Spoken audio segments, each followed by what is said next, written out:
말씀 보시겠습니다. 하나님 말씀 데살로니가전서 1장 3절과 4절 그리고 2장 13절 이렇게 두 곳을 볼 텐데요.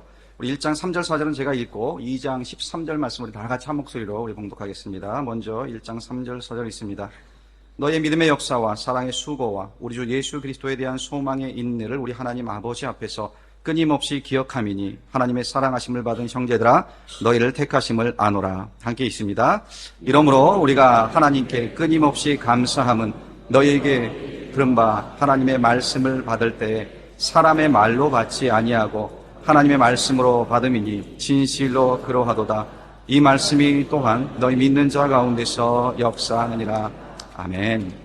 오늘 말씀을 전해주시는 문병호 목사님께서는 이 총신대학교 신학대학원 조직 신학교수로 섬기시고 계십니다. 또한 십자가지기 교회를 개척하셔서 담임하시며 목회도 하고 계십니다. 오늘 하나님의 말씀으로 받음이라는 제목으로 말씀을 전해주실 때 여러분들 많은 은혜 받으시기 바랍니다. 우리 목사님 나오실 때 박수로 환영해 주시면 감사하겠습니다.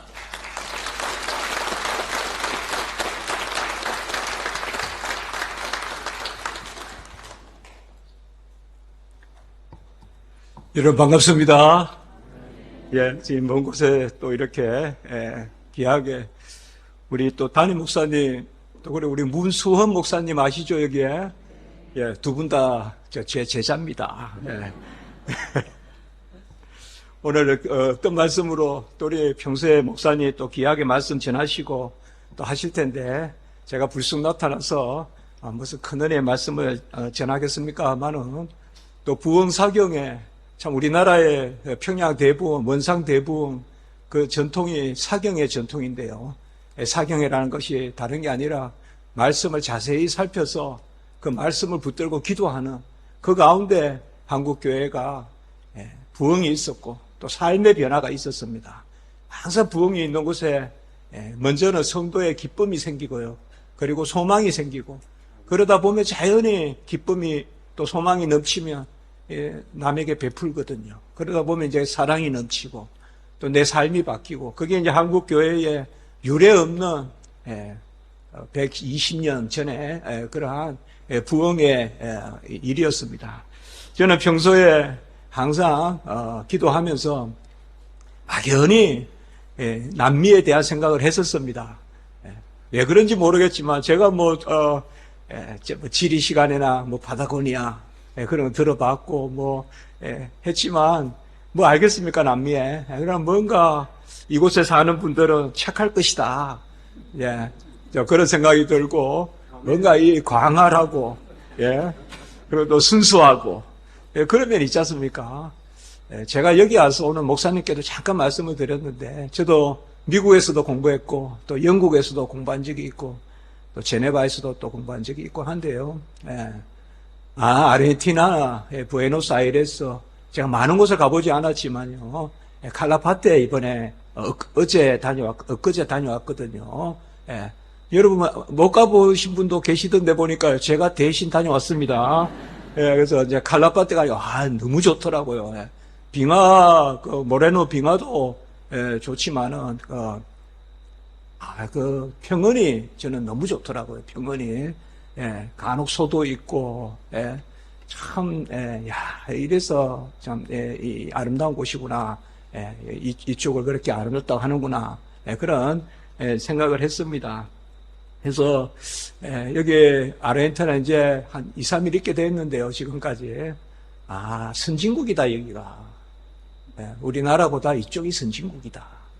물론 경제나 이런 것은 좀 다양한 해석이 있겠고 또 어려움을 겪는다 이런 말도 한국에서도 널리 알려져 있습니다. 브라질이 어렵고 우리 중미 이런 데가 많이 어렵다. 근데 그게 이제 남미 쪽에도 아르헨티나 이런 데 많이 어렵다 하는 소식을 우리 한국에서도 많이 듣습니다. 그래서 조금 선입관이 아르헨티나는 아주 그냥 힘들 것이다 이렇게 생각했는데 제 관점에서 봤을 때는 그래도 품위가 있고 깊이가 있고 뭔가 언제든 다시 일어날 수 있는 제가 괜한 말씀이 아니라 언제든 다시 일어날 수 있는 그러한 요소를 갖춘 나라다. 그리고 건물 하나하나를 봐도 전부 귀하게 이렇게 잘 이렇게 있고요. 그래서 우리가 여기에 또 이렇게 계신 분들이 전부 다 하나의 뜻과 또 하나의 소망과 또 어떤 그러한 목적을 가지고 또 이 땅에 또 발을 딛고 그리고 이제 계대를 이어서 또 다음 세대 이렇게 이제 여기 아르헨티나 이렇게 살아가고 계실 텐데요. 무엇보다도 저도 유학 중에 처음에 미국에서 이제 공부할 때는 디트로이트에서 교회를 섬긴 적이 있었습니다. 부교역자로요. 디트로이트 한인교회라고요. 그러니까 제가 다녔던 그 신학교에서 편도로 한 210km였거든요. 그래서 매주 왕복으로 420km, 서울에서 부산 가는 거리를 다니면서 한 2년 6개월 섬긴 적이 있었습니다. 그때 조금 제가 소위 이민 목회 또 우리 교포교회 이런데 어떤 그러한 장점도 있고 또 어떤 어려움 점, 애한도 많다는 것을 그때 경험한 적이 있었습니다. 그리고 이제 박사과정은 영국 스코틀랜드 에딘버러에서 공부를 하게 되었는데, 그때는 이제 그곳에 유학 오신 분들, 또 어떤 일로 오신 분들에서 이렇게 모여서 교회가 형성되었습니다. 그래서 저보고 또 대표 목사로 좀 섬기면 좋겠다고 해서 우리는 그때 담임 목사라고는 하지 않았고요. 대표 목사라고 해서 영국 그 에딘버러, 그 스코틀랜드 수도입니다. 거기에 우리나라 성경을 한글로 번역한 분이 로스 목사님이거든요. 존 로스 목사님이 만주에서 한글 성경을 영어 성경을 한글로 번역하셨는데 그 선교사님을 파송한 교회가 우리가 예배 드렸던 교회예요. 그래서 거기에서 교회 이름을 로스 채플이라고 이렇게 지어가지고 가급적 우리가 기존 교회가 아니라 우리가 모여서 예배 드린다 그런 개념에서 그때도 또 이렇게 섬긴 적이 있었습니다. 우리가 개혁 신학이라고 하거든요. 장로교 신학. 이 장로교라는 이 이름은 스코틀랜드에서 본격적으로 구조를 갖추기 시작했고 신학은 칼빈의 신학입니다. 기독교 강요를 쓴 칼빈의 신학이거든요. 제가 칼빈의 기독교 강요를 그 라틴어에서 번역했습니다. 번역을 해서 오늘 목사님께 선물로 갖다 드렸습니다. 그게 5kg가 좀 넘거든요. 꽤 무겁습니다. 4권짜리인데 그 설교문에 없는데 갑자기 생각이 나서 했습니다. 지금 좀 편하게 말씀드리는 걸 이해해 주시기 바랍니다. 저도 설교할 때 아주 엄격하게 설교를 하는 편인데요. 그 칼빈이 제네바에서 소위 망명객 목회를 했습니다. 칼빈은 프랑스 사람이거든요. 그런데 종교적 박해로 프랑스를 떠나서 다시 프랑스로 돌아가지 못하고 제네바에서 그렇게 목회를 했습니다. 제네바에서 목회를 하다 보니까 제네바 사람이 아니지 않습니까? 그러니까 자연히 망명객 목회, 피난민 목회, 소위 나그네 신학, 그것이 바로 우리의 신학입니다. 스페인어로 있는지 모르겠는데 라틴어로 비아토르, 바로 나그네, 그 길 위에 있는 사람, 비아토르, 그게 나그네 신학이다. 그러다 보니까 칼빈은 제네바가 자기 나라가 아니니까, 모국이 아니니까 뭐 그 나라의 형편에 맞추어서 어떻게 신학을 하고 그런 게 아니라 하늘만 바라보고 히브리서 11장 16절에 보면 우리에게는 더 나은 본향이 있는데 그 더 나은 본향은 하늘에 있는 것이다. 그리고 그 13절에 보면 11장 13절에 보면 우리가 이 땅에서는 외국인과 나그네다 이렇게 이야기했거든요. 우리 신학이 칼빈의 신학이 뭔가 하면 이 땅에서 하나님의 은혜로 성도로서 정한 자를 부르시고 로마서 8장 30절에 정한 자를 부르셔서 이 땅에 우리가 다 부름을 받았어요. 창세전에 정하셔서 우리를 부르셔서 이곳에 예배를 드리는데 그럼에도 불구하고 우리의 더 나은 본향은 이 땅에 있는 것이 아니라 하늘에 있다. 그러다 보니까 우리 칼빈의 신학은 더 말씀의 순수함을 붙들고 어떤 토착화를 시킨다든지 신학을 어떤 문화적으로 변형을 시킨다든지 하는 그런 것이 아니라 좀 더 말씀 자체. 그래서 오직 성경. 그게 우리 개혁신학이거든요. 오직 성경 안에 이제 오직 믿음, 오직 그리스도, 오직 은혜, 그리고 오직 하나님께 영광. 이런 이제 소위 5가지 오직이 우리 신앙의 모태입니다. 그래서 이 땅에 하나님이 교회를 두십니다. 교회는 예수 그리스도의 몸이고 그리스도가 교회의 머리십니다. 그리고 우리 성도는 그 지체입니다. 교회는 사실 그리스도의 신부고 그리고 아내입니다. 그래서 이 비밀이 크도다. 에베소 5장에 내가 교회와 그리스도에 관하여 말한다. 그 사실상 이 교회의 비밀이 가장 큰 것입니다. 성경에서 이 비밀이 크도다라고 이야기한 것은 교회의 비밀에 대해서만 크도다라고 이렇게 이야기한 것이거든요. 그래서 저는 개인적으로 그런 이야기를 합니다. 성도님들께. 교회를 위하여 기도하는 사람이 진짜 기독군이고 교회의 비밀을 아는 분이 진짜 깊은 신앙인이다. 그러니까 교회를 향하여 눈물 흘리고 그리고 교회를 지키려고 애쓰고 그런 제가 말씀을 나눕니다. 우리는 하나님의 자녀이거든요. 하나님의 자녀로 다 부름을 받았어요. 영접하는 자 그 이름을 믿는 자는 하나님의 자녀가 되는 권세를 주셨으니 요한복음 1장 12절에 우리가 다 믿고 영접해서 하나님의 자녀가 됐습니다. 그래서 하나님을 아빠 아버지라 부릅니다. 로마서 8장 15절 갈라디아 4장 6절 하나님을 아빠 아버지로 부르거든요. 아빠라는 말은 호칭입니다. 일단 세워놓는 거예요. 아버지라는 말은 고백입니다. 제가 학교 갈 때 우리 애가 아빠라고 부르거든요. 그러면 왜 하고 제가 쓰잖아요. 그게 호칭이에요. 예. 그러면 왜 하면 용돈 줘 그러잖아요. 예. 그럼 내가 너한테 왜 용돈을 줘야 되냐 이러면 아버지잖아. 예. 그게 아빠 아버지예요. 예. 아버지니까 용돈 줘야죠. 아버지니까 어머니니까 때가 되면 밥 차려줘야죠. 예. 그거거든요. 이게 아빠 아버지. 그러니까 하나님의 자녀가 되는 권세는 하나님을 아빠 아버지. 옛날에는 아바 아버지라고 했는데 같은 말입니다. 그래서 아빠 아버지를. 우리가 하나님의 자녀가 되면 명찰에 새 이름이 새겨진다고 보면 됩니다. 첫째는 신자입니다. 신자. 다 믿는 사람들입니다. 우리가. 그래서 우리가 신자라고 불립니다. 우리가. 이 신자라는 말이 그리 간단한 말이 아닙니다. 믿고 영접하여 하나님의 자녀가 되는 것인데요. 믿음을 선물로 주셨기 때문에 에베소 2장 8절에 그래서 우리가 다 신자입니다. 믿음 있음을 믿으시기 바랍니다. 우리 믿음을 주신 걸 믿어야 돼요. 믿음은 선물이기 때문에 에베소 2장 8절에 구원의 선물이 믿음을 주셨기 때문에 은혜로 선물로 주신 거예요. 그래서 믿음이 없다 하면 안 돼요.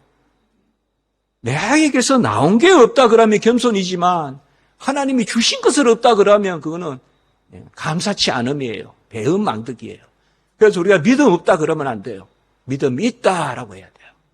믿음 있다. 믿음 있음을 믿는 게 믿음의 시작인 줄 믿습니다. 믿음 있음을 믿는 거예요. 그 믿음 주신 것을 겨자씨만큼이라도 사용하면 땅 산이라도 움직이고 나무 뽕나무라도 뽑아서 저기 한 대서양 태평양 던질 수 있다 이 말이에요. 그것이 바로 믿음이거든요. 그래서 우리가 다 신자라는 이름이 있고 그리고 이 신자는 사실 생명입니다. 믿는 자는 생명이 있는 자예요. 누구라도 믿기만 하면 이전은 지나갔으니 새 것이 되었다. 옛것은 지나갔으니 새 것이 되었다. 그러니까 새 생명을 얻게 됩니다. 우리가. 그러면 우리에게 또 무슨 명찰의 이름이 하나가 붙느냐 하면 성도라고 또 붙어요. 성도라고. 요거는 이제 거룩하다. 날마다 살아갈 때 거룩하게 살아간다. 그래서 신자이며 성도다. 거룩한 것도 은혜입니다. 우리가 모든 것이 은혜거든요. 그래서 어제보다 오늘 더 은혜로 사는 게 거룩해지는 것입니다. 내가 자질로 내가 아닙니다. 어제보다 오늘 더 의지하고 어제는 전화했다가 오늘은 기도하면 그게 거룩해지는 겁니다. 어제는 친구 찾다가 오늘은 무릎 꿇고 하나님 찾으면 그게 거룩한 것입니다. 어떤 도덕적 거룩함이 아니라 하나님 앞에 의지하는 거룩. 그걸 다 우리가 성도의 명찰에 새겨주셨습니다. 그게 바로 성도입니다. 그리고 세 번째 이름이 하나 붙는데 그게 바로 교인입니다. 세 번째 이름이 베델 교인인지는 믿습니다. 이 지상에서 시교회를 두셔서 그 교회의 지체들이 되게 하시는. 그래서 우리가 신자요, 성도요, 교인이요. 이 세 단어가 하나님의 자녀에게는 다 붙습니다. 그래서 신자로서 믿음으로써 생명을 얻고 또 성도로서 날마다 거룩해지는 삶을 사는데 거룩해지는 것은 하나님의 약속입니다. 우리가 그의 뜻대로 구하면 무엇이든 얻는 줄을 아는 것이죠. 그리고 이제 교인으로 살아가는 것입니다. 저는 이렇게 교회가 흩어져 있고 사도행전 1장 8절에 예루살렘 온 유대 사마리아 땅끝까지 내 증인이 되라. 그래서 저는 제자들에게 그렇게 가르쳐요. 땅끝까지 증인이 되라라는 말은 땅끝까지 교회를 개척하란 말이다. 그래서 성도가 있는 곳에 교회가 있고 우리는 무교회주의는 그것은 아주 나쁜 것입니다. 내 혼자 신앙생활하고 뭐 산중에서 신앙생활하고 그것이 아니거든요. 우리는 바로 교회의 지체입니다. 그래서 세례 줄 때 보면 거듭남을 표하고 입교를 포하는 것입니다. 그래서 세례의 의미는 뭔가 하면 교회의 일원으로서 거듭남을 표하는 게 세례거든요. 그렇기 때문에 교회가 없는데 세례가 있다. 그것은 있을 수 없습니다. 오늘 우리가 말씀해 보면 데살로니가 교회가 나옵니다. 우리가 보통 성경에서 가장 칭찬받는 교회 이렇게 하면 여러분들 기억하시듯이 요한계시록에 7교회가 나오지 않습니까? 요한계시록 2장, 3장. 그래서 서머나 교회는 칭찬만 받았고 또 빌라델비아 교회 그것도 칭찬만 받았지 않습니까? 그러나 이제 서머나도 있고 빌라델비아도 있지만 사실상 이거는 세례 요한이 아니고 사도 요한이 밤모섬에서 사도 요한이 환상 가운데 본 교회거든요. 물론 그 지명은 있지만 그러나 실제 현실적으로 가장 칭찬받은 교회는 제가 보기에는 제가 성경을 읽어본 바로는 데살로니가 교회입니다. 데살로니가 교회가 가장 칭찬받은 교회입니다. 요한계시록의 서머나 교회는 보면 바로 고난을 많이 당했어요. 환난과 궁핍이 있지만 내가 부유한 교회다. 그래서 요한계시록의 서머나 교회는 부유한 교회다. 부자다 이 말이에요. 핍박은 많으나 부자다. 그 부자는 뭔가 하면 말씀이 있다는 거거든요. 그래서 서머나 교회는 말씀을 붙들고 죽도록 충성하라. 그러면 생명의 면류관을 주리라.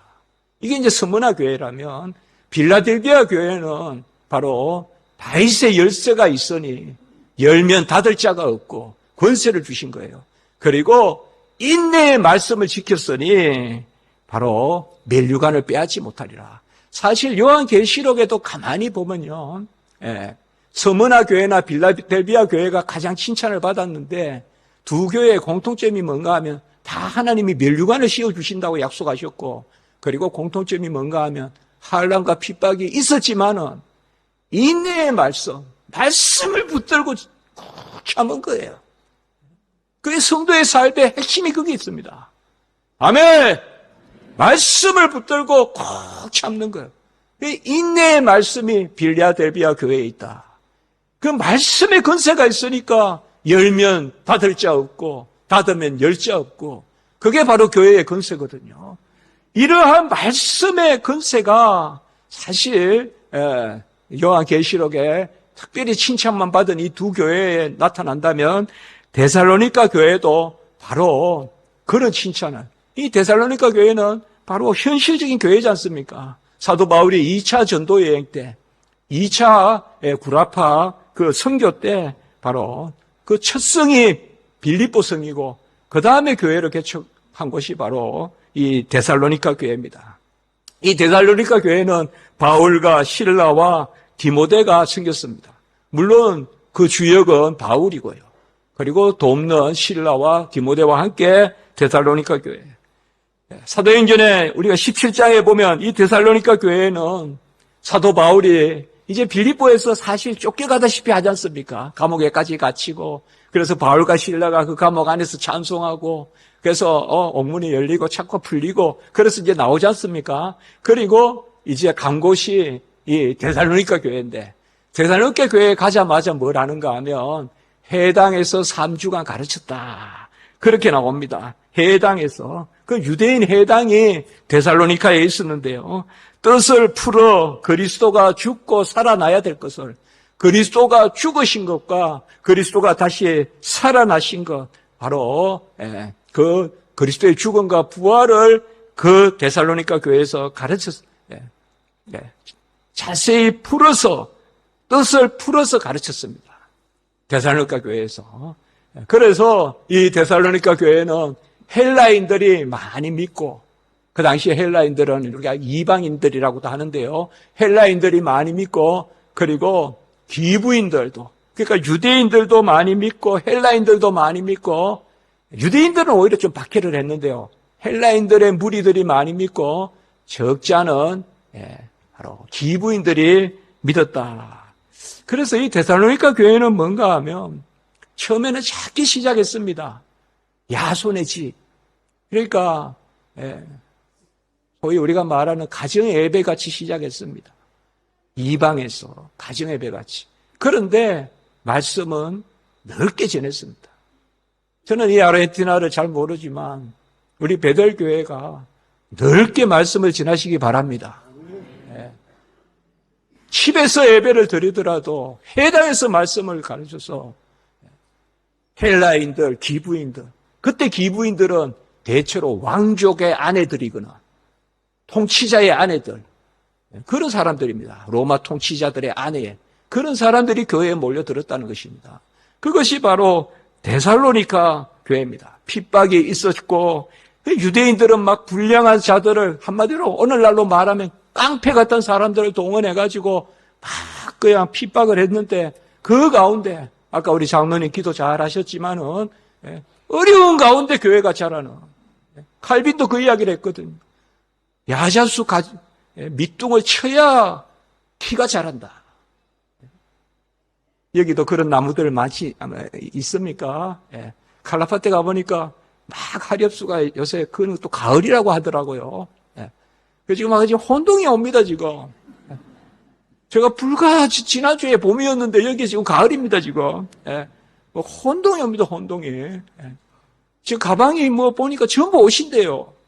겨울옷부터 시작해서, 양복도 또 이렇게 넣어가지고 왔습니다. 제가, 목사님 아까 말씀을 드렸는데, 목사님 사이즈를 보고 제가 양복을 안 가져와도 되는데, 빌려 입고 그냥 한국 들어가면 그 제 양복이 되는데, 옛날에 제가 어디 여행 가다가요, 갑자기 저보고 설교를 하라는 거예요. 금요철야 예배. 전라도에, 조기 많이 나고 하는 그 불성포 영광 있지 않습니까? 거기 순교자 교회가 있거든요. 염산교회라고 막 돌로 묶어가지고 바다에 이렇게 순교당했던. 거기서 설교를 갑자기 하라는 거예요, 저보고. 근데 양복이 있어야 설교를 하죠. 담임 목사님 양복을 빌려 입었는데 손이 여기까지 와요. 이것도 잘한 장기고. 네. 그래서 오늘 이 데살로니가 교회가 저는 항상 사모하는 교회입니다. 이와 같은 교회가 되면 좋겠다. 우리가 항상 땅 끝까지 우리 교회는요 뻗어가야 됩니다. 아멘. 뻗어가야 돼요. 뻗어갈 때 자라요, 우리가. 움츠리고 있으면요 모일 것 같아도 아닙니다. 뻗어가야 됩니다. 자꾸 뻗어가야 돼요. 그리고 또 가지를 치는 아픔이 있습니다. 가지를 치는 아픔이 있어요. 그래야 종려나무가 잘 자란다, 칼빈이. 그 성경을 이야기하면서 칼빈이 그 비유를 들었어요. 성경 말씀은 성경을 불태우고 성경을 목에 걸고 막 순교자들 막 하영시키고 그때 성경이 전해진다는 거예요. 우리나라도 토마스 선교사님 몸은 못 들어왔지만은 성경은 평양으로 들어간 줄 믿습니다. 그게 우리의 성교거든요. 그러니까 말씀을 전하는 거죠, 말씀. 그러니까 데살로니가 교회는 바로 그런 교회예요. 그 얼마나 사도 바울이 핍박을 받았습니까, 벌써. 예, 그냥 쫓아와가지고 또 핍박한 것이 데살로니가 교회입니다. 이 교회가 어떤 교회냐? 예, 사도 바울과 실라와 디모데가 섬겼던 교회인데요, 특별히. 데살로니가 전서 2장 7절 8절에 보면 유모가 그의 자녀를 기름과 같이 하였고, 그러니까 젖 먹이는 사람이 젖을 먹이듯이 복음을 먹였단 말이에요. 데살로니가 교회에. 그리고 목숨까지도 내어주기를 기뻐했다. 그러니까 이제 사도 바울이 사실 여기서 고생을 많이 했습니다. 데살로니가 교회에서. 또 일도 했고요. 그러면서 목숨까지도 기뻐했다. 그러니 성도들이 어떻게 받았느냐? 데살로니가 전서 1장 6절에 보면 같이 하겠습니다. 성령의 기쁨으로 말씀을 받아. 이게 아주 중요합니다. 성령의 기쁨으로 말씀을 받았다. 항상 비는 내립니다. 아르헨티나 비도 내리고요. 어떤 사람은 불평합니다. 어떤 사람은 그 비를 가지고 농사를 짓습니다. 우리는 막 비가 내리냐 이러지만 봄에 비가 없으면 어떻게 씨를 뿌립니까? 또 어떤 사람은 해가 이렇게 따갑다 하지만 어떤 사람은 그 해가 있기 때문에 이 아르헨티나의 그 과일이 제가 갈라파테 가서 옳게 본 건지 모르지만 창문으로 해가 들어오니까 그렇게 뜨겁더라고요. 햇살이. 이게 거의 뭐 해가 아주 더 가까이 있는 느낌. 여기는 과일이 맛있을 수밖에 없겠다. 과일이 맛있을 수밖에 없겠다.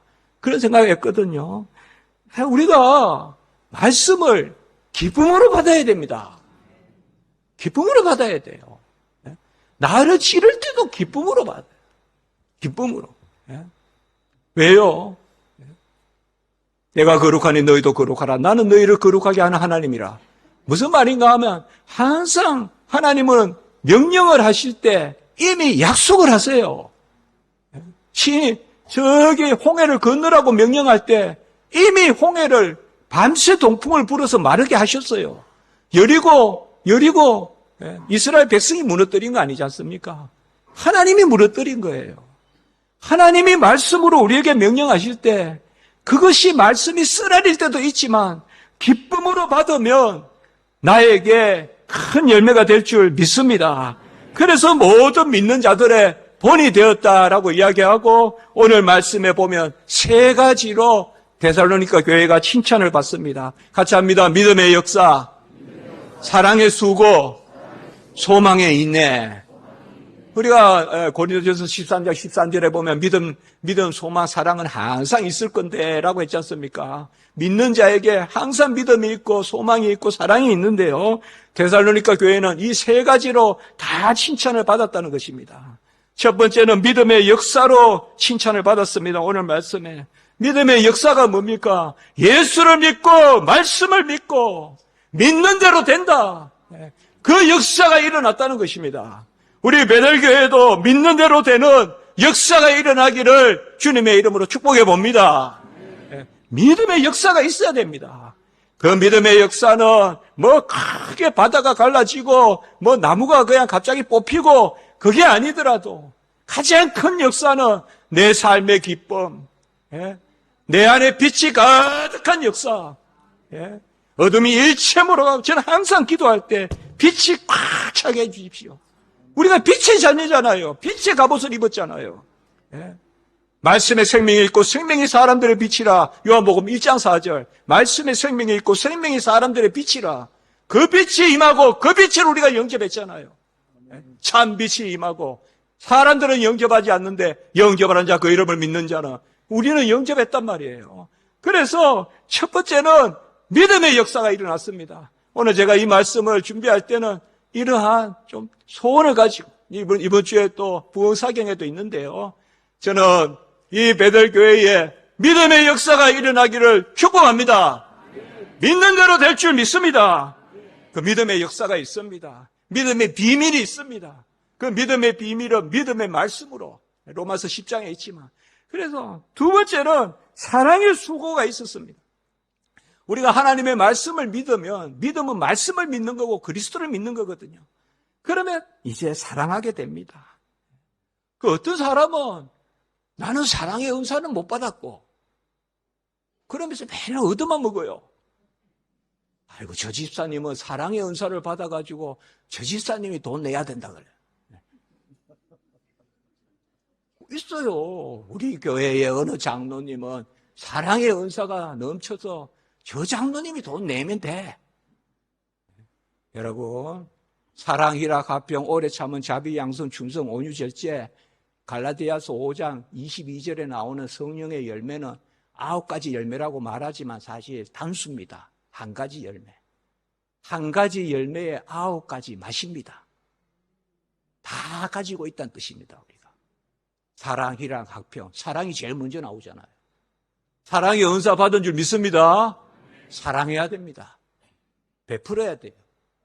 요한일서 4장에 나오듯이 사랑을 받은 자답게 사랑하라. 우리가 하나님의 사랑을 받은, 그러니까 데살로니가 교회는 바로 사랑의 수고로 소문난 것입니다. 베델교회가 사랑의 수고로 소문나기 바랍니다. 이 부에노스아이레스 커뮤니티가 깜짝 놀랄 만큼 베델교회는 사랑하는 교회다. 저 교회 사람들은 베푼다. 섬김의 본이 있다. 오늘 장로님 너무 기도 잘하셨어요. 유무상통한다. 모이기에 힘쓴다. 있는 거 없는 거 서로 나눈다. 아멘. 그게 초대교회지 않습니까? 예수님은 사랑이십니다. 예수 그리스도의 영을 받았어요. 우리가 로마서 9장에, 로마서 8장 9절에 그리스도의 영이 없으면 그리스도의 사람이 아니라, 그리스도의 영은 바로 사랑의 영이에요. 우리가 받은 성령은 그리스도의 영이고 그리스도의 영은 사랑의 영이에요. 우리는 사랑할 수 있습니다. 아멘. 한국에 국수를 파는 분이 80억을 장학금을 했어요. 다 불가능하다 하지만은 사랑하려고 나서면 채워질 줄 믿습니다. 그게 사랑의 수고예요. 세 번째는 뭔가 하면 소망의 인내가 있었습니다.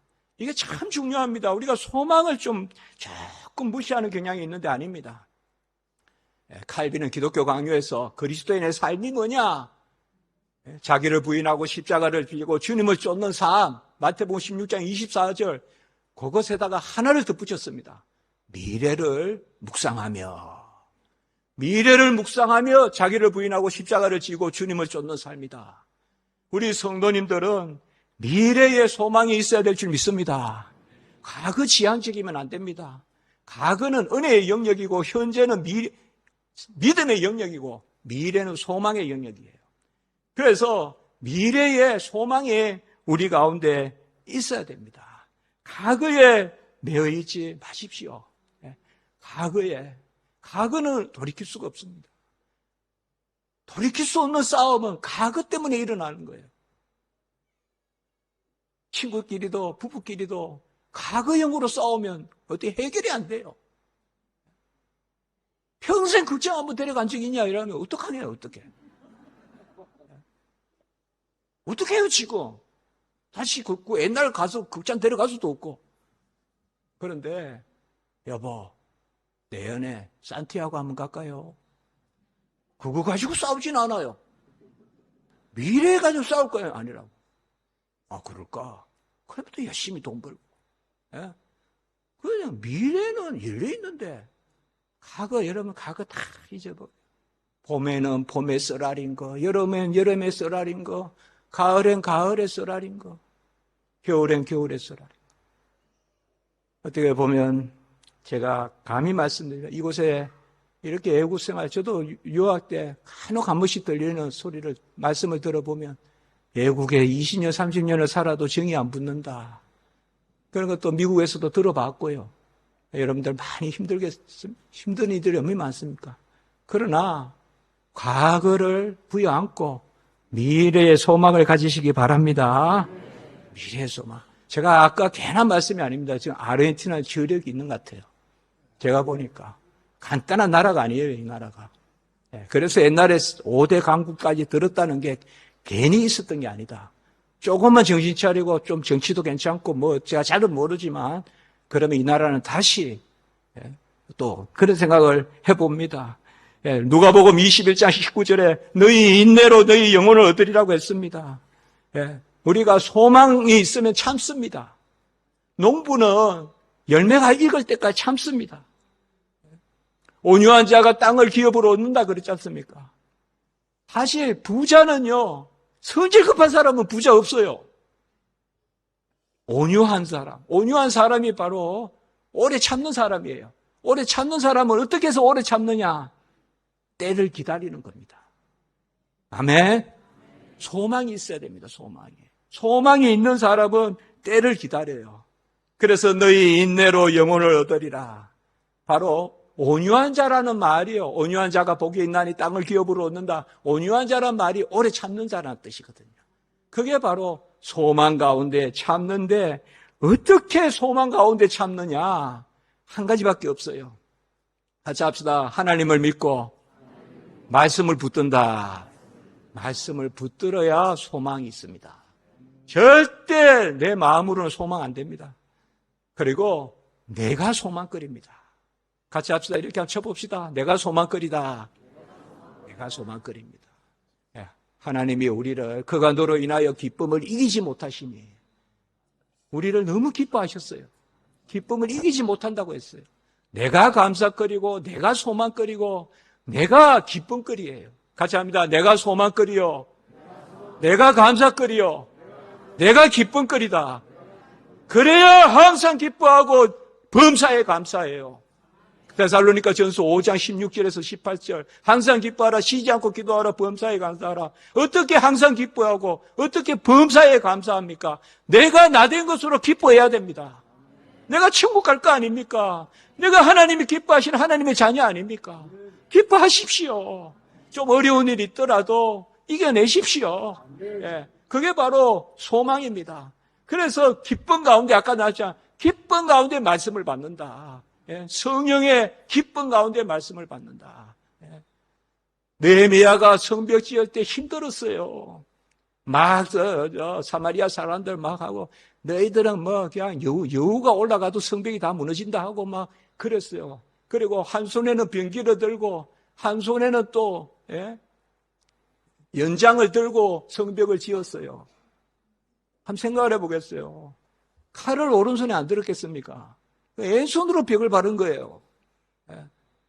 그래도 그때 느헤미야에 보면 같이 합니다. 여호와를 즐거워하는 것이 우리의 힘이다. 그렇게 이야기했단 말이에요. 느헤미야가 그 어려운 가운데서도 여호와를 즐거워하는 것이 우리의 힘이다. 나의 나된 것으로 기뻐해야 됩니다. 그게 성도입니다. 이거 제가 부흥회 때 좀 더 나눌게요. 저는 그걸 존재의 신앙이라고 합니다. 소유의 신앙이 아니라 존재의 신앙. 무엇을 가지고 기뻐하는 것은 없을 때 슬퍼요. 그러나 나의 나된 것으로 기뻐하면 그래서 항상 기뻐하고 범사에 감사하고 같이 합니다. 괜히 기뻐하자. 괜히 기뻐하자.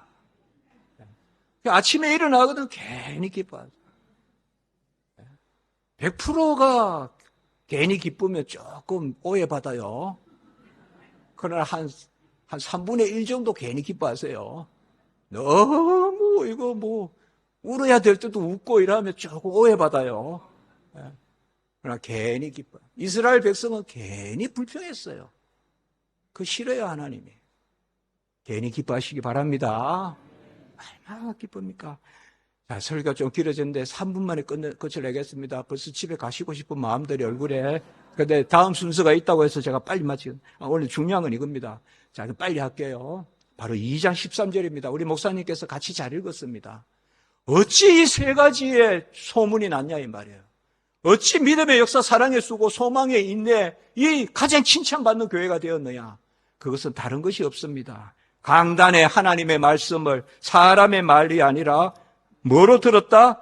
하나님의 말씀으로 받음이니. 이게 교회의 가장 중요한 것입니다. 이 강단에서 우리 목사님 말씀을 전하실 때 그 말씀이 사람의 말로 들리지 않고 하나님의 말씀으로 들려야 됩니다. 구용의 목사님께서 이곳에서 강단에서 전하는 말씀이 사람의 말이 아니라 하나님의 말씀으로 받았음이니 이 말씀이 너희 믿는 자 가운데서 역사하느니라. 오늘 2장 13절에 말씀했단 말이에요. 예. 딱 두 가지입니다. 교회는. 예. 강단의 말씀으로부터 생수가 흘러 넘쳐갑니다. 에스겔 성전에 생수가 흘러가듯이 그게 머리까지 찹니다. 아멘. 무슨 다른 곳에 가서 말씀을 받습니까? 주일 말씀이 나에게 주시는 한 주간의 말씀인 줄 믿으시기 바랍니다. 이 말씀 사람의 말로 받지 말고 하나님의 말씀으로 받으라. 그리고 두 번째는 교회는 바로 말씀 붙들고 기도하는 것입니다. 이게 우리 성도의 신앙이고 교회의 신앙입니다. 그래서 제가 오늘 이 말씀을 준비하면서 아까 말씀드렸지, 우리 베델교회에 정말 제자분이 또 이렇게 담임 목사님 얼마나 기쁩니까? 또 제자 한 분이 또 부목사님으로 계시고, 사실 얼마나 기쁩니까, 마음이.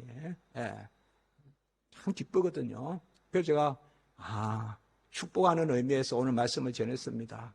간단의 말씀, 촉촉히 젖어오는 그 이슬, 이른 비, 늦은 비, 중간 비, 은혜의 비로 맞으시고, 어렵고 힘들더라도 믿음의 역사, 사랑의 수고, 소망의 인내로 소문나는 전 세계적인 베델교회 되시기 바랍니다. 기도드리겠습니다. 거룩하고 자비로우신 하나님 아버지, 몸된 교회, 피 흘려 사신 교회, 주님의 교회, 이 교회 세우시고 이렇게 아버지 하나님 은혜 위에 은혜를 더하여 주시니 감사를 드립니다. 데살로니가 교회만큼 그 이상 칭찬받는 우리 베델교회 되게 해 주시옵소서. 그것이 우리의 공로나 자질이 아니라 하나님의 은혜의 역사인 줄 믿습니다.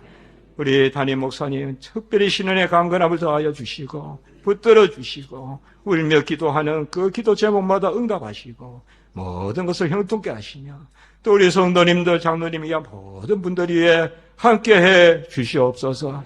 강단의 말씀이 사람의 말이 아니라 하나님의 말씀으로 아멘 되게 하시고 그 말씀을 부여안고 기도하고 그 가운데 말씀에 맺힌 언약의 복을 누리는 풍성히 누리는 이 교회가 되게 해 주시옵소서. 남미의 중심교회가 되게 해 주시고 우리 베델교회를 통하여서 남미가 진리의 말씀으로 부흥되고 온전해지는 은혜의 역사가 있게 해 주시옵소서.